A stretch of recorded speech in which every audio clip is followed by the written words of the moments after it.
Hi everybody. So I'm shooting a quick video for you today to talk about the DJI Pocket 3, which I bought recently.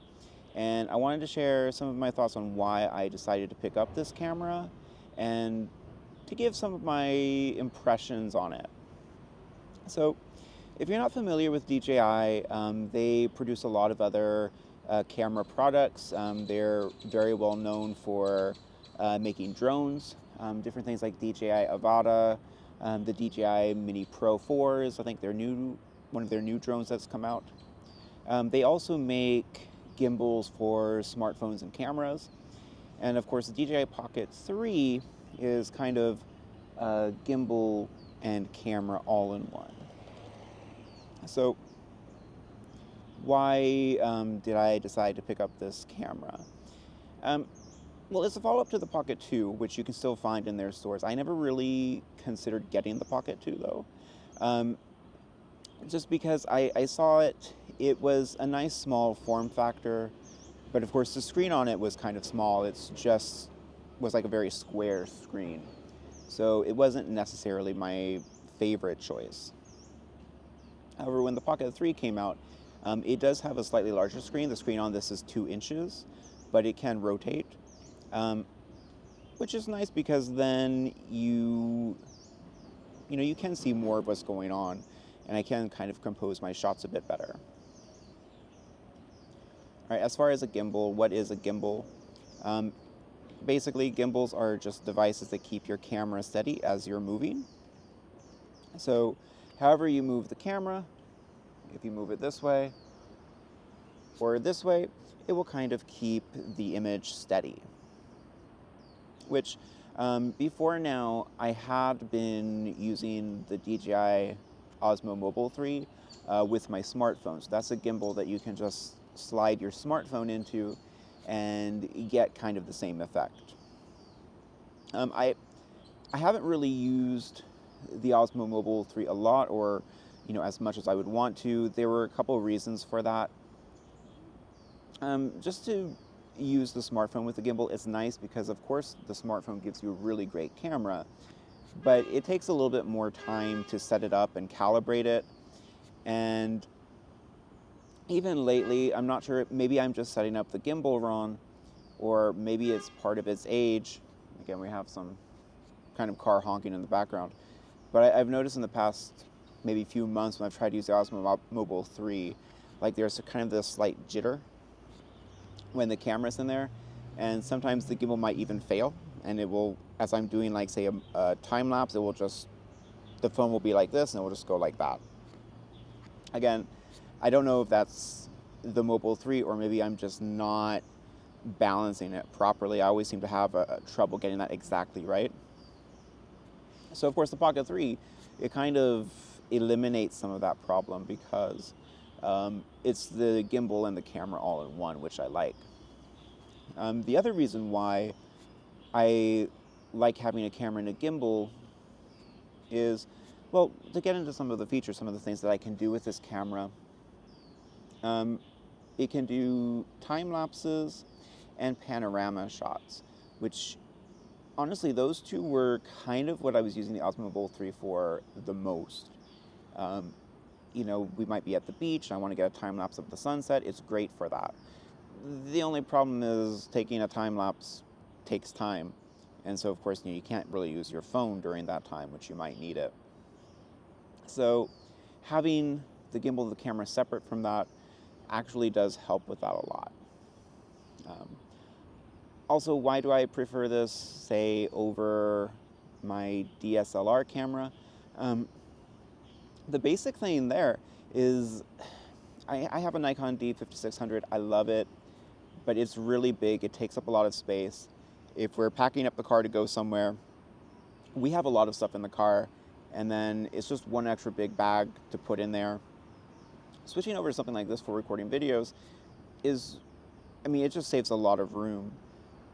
Also, not to mention, sometimes when I want to take out the DSLR, people will say, oh, you don't need to take out the camera so big, or, some people, they get nervous around a big camera. So having a smaller camera can just make some people feel a little bit more at ease, which is nice. And the fact that I can take this out is super quick to turn on, and you can get started shooting videos in just a few seconds.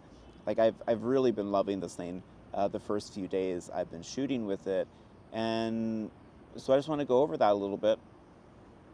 And also, we're outside. We're actually in my school, so I might take you around a little bit and show you different parts of the school as we talk about this. So feel free to tag along and let's talk about the Pocket 3. Okay, so here we are at the front of my school now, and I just want to take a few seconds to talk about the different features of this phone and what it can do. Okay, so some of the different things that it can do, it of course can shoot video. It can shoot video in 1080p or 4K. It can take pictures, of course. Well, I'll talk about the pictures in a little bit and my impressions on those. As we have a plane pass overhead, we do live close to the airport here, which is a plus and a minus. You're close to the airport, but you also have the airplanes going overhead at different times.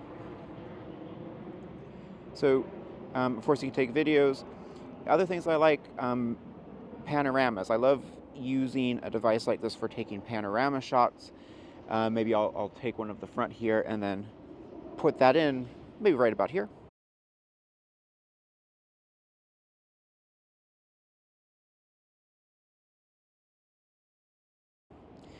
I like Pocket 3 for taking panoramas, just because if you've ever tried taking a panorama on a phone, I just don't think the interface is that good for it, because you have to hold the phone very steady and then move it in that straight line from left to right.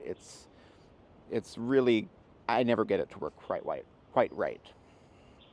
But doing a panorama with something like the Pocket 3 is really nice because it just takes the pictures. You can set it up. You have two options, either like a 3x3 or a 180, I think. And so it just takes the pictures and then stitches them together. And, when I was doing panoramas with my Mobile 3, they always looked very good. The other thing that I really like is doing time lapses. Again, time lapse, I'm using the Pocket 3 Creator Combo that they sell, which came with some extra accessories like an extended battery grip and a tripod, which of course if you want to do a time lapse, you kind of need a tripod for that. And again, it's really great at doing time lapses. There are a few different ways to do time lapses. One, you can do just sort of like a standard time lapse, which where the camera's just sort of sitting still, taking photos every couple of seconds. You can set the duration or the interval, and then you get a nice time lapse of whatever you're wanting. Maybe you want the sunset or you want the clouds moving. These are two of the options in the time lapse that you can do. Or you can just do something custom. That's there as well. Motion lapse, basically that comes with a few different options too. You can do motion lapse left to right, right to left, or you have a custom option where you can just set the points where you want the camera to stop on the way. And the third one that I always like a lot too, is hyperlapse. That's where you can actually just sort of hold the camera, have it facing in front of you, just try to keep it always focused ahead of you, and then maybe if you're walking down a busy street, it will take, again, the photos every couple of seconds, and then you have sort of a nice little video sort of showing the time lapse as you're walking down like a busy street or wherever you are. Okay, something else I wanted to mention about the video real quick. Again, some of the advantages with the Pocket 3, of course, we talked about it being a gimbal. One of the things that DJI is really talking about, and some other reviews have talked about with this device, is the fact that it's using a 1-inch sensor, which means more light is able to come through the lens and hit the sensor. So hopefully that means that your shots should be a little bit more well lit, you get a little bit more exposure. Of course, right now, I'm walking under some trees, so that's breaking up the light a bit, and it is a little bit of a cloudy day, but so far I've been really happy with the video I've gotten out of this device. And the other thing too, and something that I'm trying with this video, is you can shoot in what's called log. Uh, you might have been hearing a little bit more about that lately because, for example, Apple with their new iPhone 15, they talk about how you can shoot in log with that device. And if you don't know what log is, basically when you're shooting in log like I am now, the video looks a little bit more washed out. The colors, aren't as vibrant, but that's more because you're going to try to take the time later in some kind of movie editing software and then adjust the colors yourself so you can get the colors exactly as you want, rather than letting the phone make all of those choices for how the colors should look. So it's not something that I've done a lot. I'm going to try it on this video just to see how it works. I know if you're shooting with the Pocket 3, it can link with your smartphone, and you can just get the video directly on to your smartphone. And in their DJI app, you do have a lot of options for doing the color grading. They have a lot of different sort of filters you can place on top of the video. I've tried it. It works all right. There are a lot of options there. The one thing I'm not sure if this was something I missed or if it's just a limitation of the app, but I could only export my video in 1080p, not 4K, even though I had recorded it in 4K. So I'll have to double check that. I'm not sure if there was a setting I missed when I exported it or if that's just a limitation of the app. It might be a limitation of the app because I know, they have sort of this whole kind of social network side of the app where you can share your videos with other creators through the app. And so perhaps they limit it to 1080p just because, of course, that's an easier size to manage and everything. I don't know. I'll have to check that. Going back to the different modes this camera can shoot in. Again, we've talked about video, we've talked about photo, we've talked about time-lapse, a couple others. You can do slow motion in this device. I don't shoot in slow motion a lot. Mostly when I do is more kind of a gimmick thing, but it is there if you want it. Here's one of my favorite parts of the school. The Swan Lake, of course, names the Swan Lake because there are some swans and ducks that walk around in here. And not to mention we have some nice little fish that swim around from time to time. I say from time to time, they're there all the time, really. Okay. But just to talk about some of the software features of the Pocket 3, the big one that I use a lot is called Active Track. So basically what that means is, I'm looking at the screen right now. If I double tap on my face, okay, that enables Active Track. So however I move, the camera will follow me, which is really nice if you want to stay on a subject. Right now it has me right in the center of the frame. I can move it a little bit to the left, maybe not that far to the left. Okay, well, I guess that will have to work. And then the Active Track will still work, but it will try to keep me in the left side of the frame. I can also do that on the right side as well. So if I set it up there, there go the swans flying around. Okay, but again, if I move it to the right, then it will still keep tracked on me, but a little bit closer to the right side of the frame, which again is useful like if you're trying to compose a shot, like maybe if I want to get back there, try to see the swans flying around, then of course you can sort of compose a shot, say more along the lines of rules of thirds, and try to keep kind of a well-composed image. Speaking of well-composed image, let me back the Pocket 3 out a little bit so you're not so close on my face. There you go. I think you saw one of the birds flying around out there. You can definitely hear them. So that's the big software feature I use, Active Track. It's really nice, especially when I'm taking videos of my daughter. She moves around a lot, so sometimes it is a very nice feature to have. It's not always perfect. Of course, if the person moves too far away, it can lose them. It is good at picking them back up though. So if somebody moves outside of the shot and then back into the shot, it kind of remembers who it was tracking and it will pick up on them again, which is a really useful feature to have. A little bit as far as some things that came with the Creator Combo. Again, hopefully I don't forget anything. This isn't like a real professional reviewer or anything, but just sort of my first impressions of the product, like I said. So of course with the Creator Combo, you got a few things like, I'm gonna put myself back in the center for a second. There we go. But some of the things you get with the Creator Combo, of course you get the camera, you get the tripod, you also get sort of this extended battery grip, which is really nice. Because I like the Pocket 3. It is, I mean, it's not a huge device. Of course, I guess it's named the Pocket 3. It is something that you can just kind of put in your pocket and go. But that also means when you're holding it, it's not the biggest thing in your hand. So I do like having things like the extended battery grip because it gives you a little bit extra to hold on to.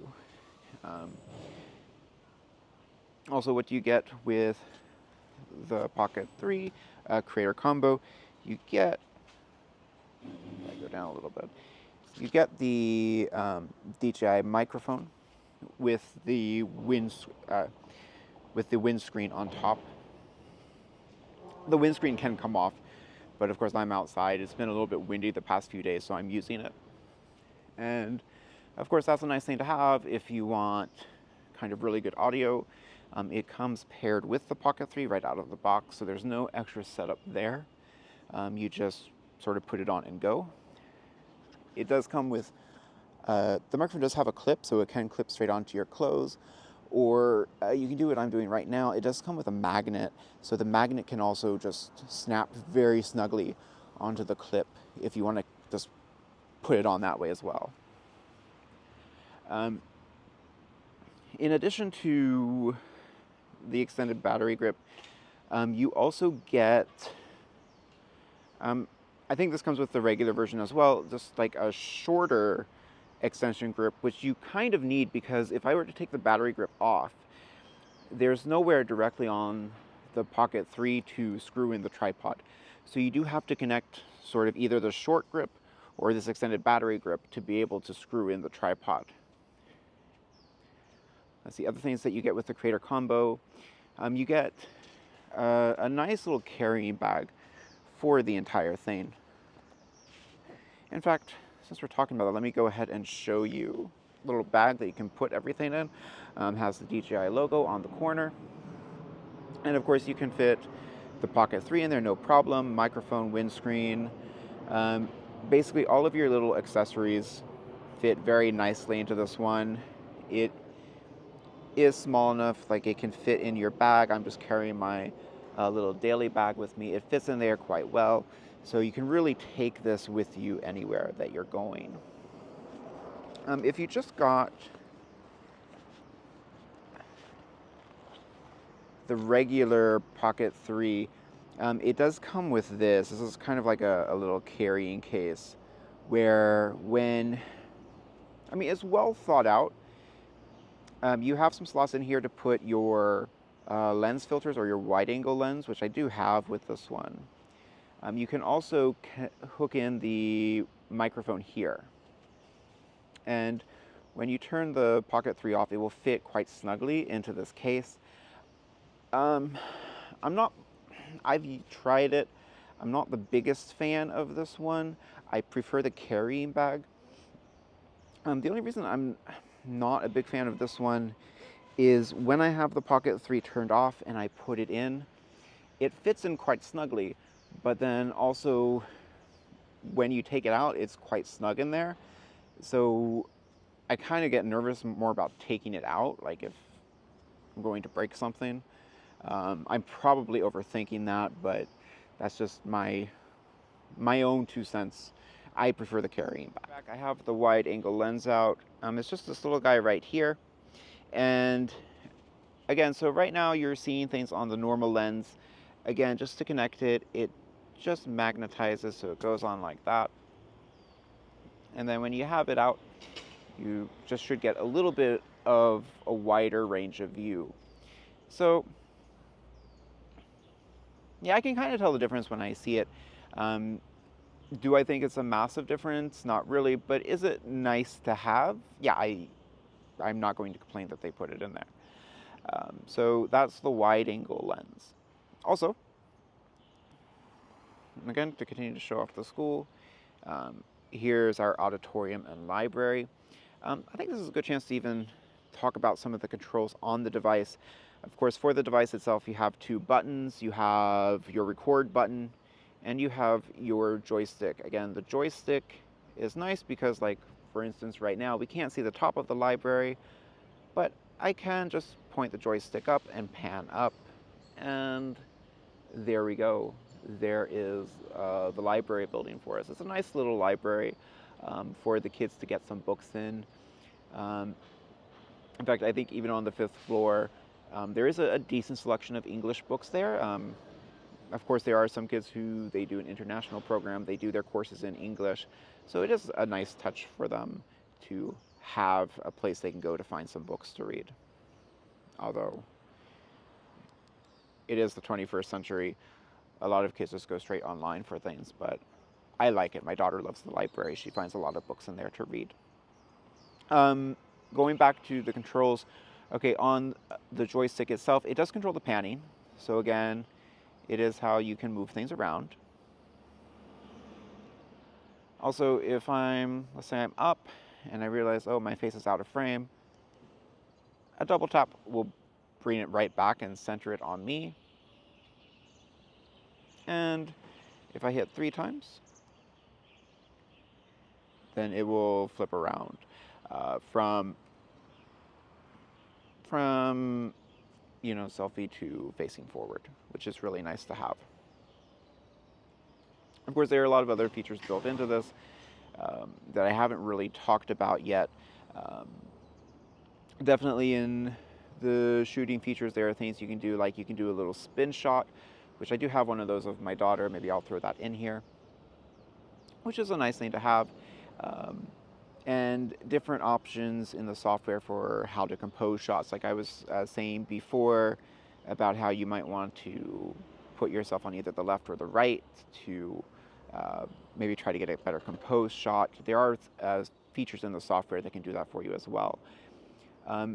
There are also things in there where you can turn it on to where once you put it in selfie mode, it will go ahead straight to the face detect and the auto tracking, or the action tracking, I'm sorry. So that's also a nice feature to have.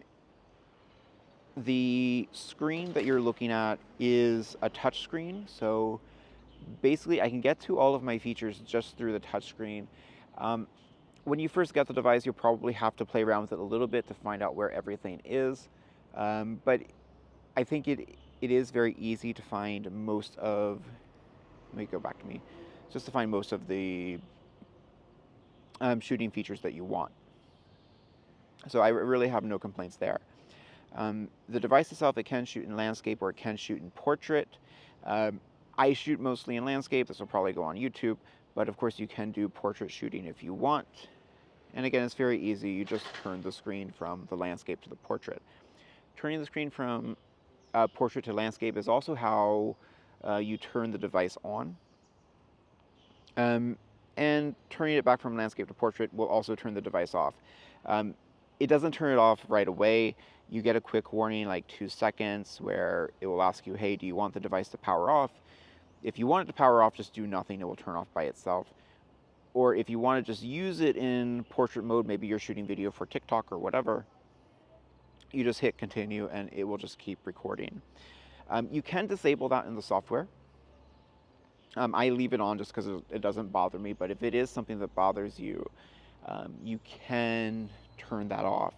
And you can just turn the device on and off just with the record button. Just hold it, I think, for like a second, and it will power on and power off. Okay, and here's one last place to show you in my school. This is sort of the big sports field. We're actually nice here because we have 2 sports fields that the students can use. There's a smaller one for the primary school, and then this bigger one where the students can play a lot of sports. They can run around the track, they can play soccer. Off in the distance there are some volleyball nets, and I think even a tennis court where they can play some tennis, though badminton's more popular. And then also different like ping pong tables where they can play ping pong. Even places where they can do, say, a long jump and things like that. And then, of course, over there we also have some basketball courts where they play basketball. So lots of different places where the students can do different activities, which is really nice. Just to give some of my final thoughts or impressions of the Pocket 3, I have really enjoyed this camera. I've gotten it very recently. I got it in the past week, but I've been using it almost every day just for different things. And like just as an example, the other night, my daughter was drawing a picture, just following some instructions on a YouTube video and then trying to copy them. And I thought, I wanted to take a video of that. It's the kind of thing normally I would get out my iPhone for, but I decided, no, let me get the Pocket 3 because the Pocket 3, I think, is doing a really good job of recording video. So I just took that out and I was really happy with the video that I got. So yeah, I mean, I've really been enjoying it for a lot of things. Now, I'm using it mostly for video, and I think that's the thing DJI leans a lot into with a lot of their products is doing video. This is capable of taking photos. I have taken some photos with it, and I think the quality is fine. A lot of other YouTubers have said it's about on par with, say, phone quality photos, and I would agree with that. I still think, though, I probably prefer taking a photo on my phone rather than this, just because there are a lot of times, especially with my daughter, she moves around a lot, she doesn't stay still a lot. So while I can take photos with this, there are times I look at the image afterward on my phone and she's kind of blurry because she's not staying perfectly still. I think the iPhone is still a little bit better at freezing action.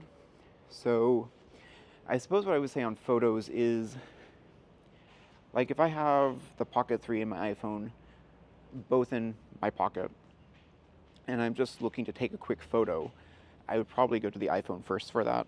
But if I already had the Pocket 3 out because I was recording video, I certainly don't mind just switching into photo mode and taking a few photos with this. I think it works pretty well for that. Some other things that I'm not a huge fan of with the device, the screen. I said the screen is how you turn it on and off. And so you just slide it into landscape mode to turn it on. That works really well, but I think it's very easy to slide the screen. So like a lot of times when I'm just taking it out of the bag, my finger will brush it and it will just start to switch on automatically, even though I didn't want to turn it on right at that second. The camera itself. So when you turn it off, it locks in such a way so that the camera is facing the gimbal, which is a really smart design choice and it helps protect the screen. But it's not locked in very tightly. There goes another plane. Be prepared for planes.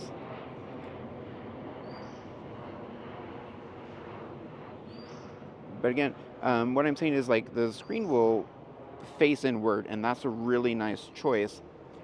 But it's not like locked. Like if your finger so brushes it, you can still move it. Which, compared to, say, the Osmo Mobile 3, like when you put that away, like the arms can lock into place and those things won't move. They feel very secure. I mean, I kind of wish the lens itself felt a little bit more secure when it was locked and closed, because that's one of the reasons why I don't like that hard case I was showing you earlier. Is because when I take it out, like the bottom will come out very easily, but it's the top where the lens is that's locked in very snugly, and when that's coming out, that's moving around a lot. And I don't know how safe I feel about that. Again, I'm probably overthinking that. It's probably fine, but those are just some of my thoughts about it. I've heard other people talk about the build quality of the device. It is sort of made of plastic, so of course people say, you know, what if you drop it? I can see what they're saying, but I've I've never really felt like I'm going to drop it. It feels very grippy. It feels snug in the hand, and of course, if you're using the extra battery grip, even right now I have the battery grip and the tripod both put in, it feels safe in my hand, and there is a wrist strap there to try to protect against stuff like that. So I'm not as concerned about that. Um, just simply put, I've really loved shooting with this device. I plan on shooting more videos with this device, maybe of family trips across China where I live. That is where I live and work. And yeah, I'm just really excited to use this thing more, just to record more moments with my family and my daughter. So there's my quick sort of introduction. Well, maybe not so quick at this point, but there's my introduction to the Pocket 3, my impressions on it, you know, and why I've really enjoyed using it. All right. So if you've stayed with me this long, if you've enjoyed the video, feel free to drop a like in there. I'd appreciate it. And take care, everybody. I'll see you next time. All right. Bye-bye.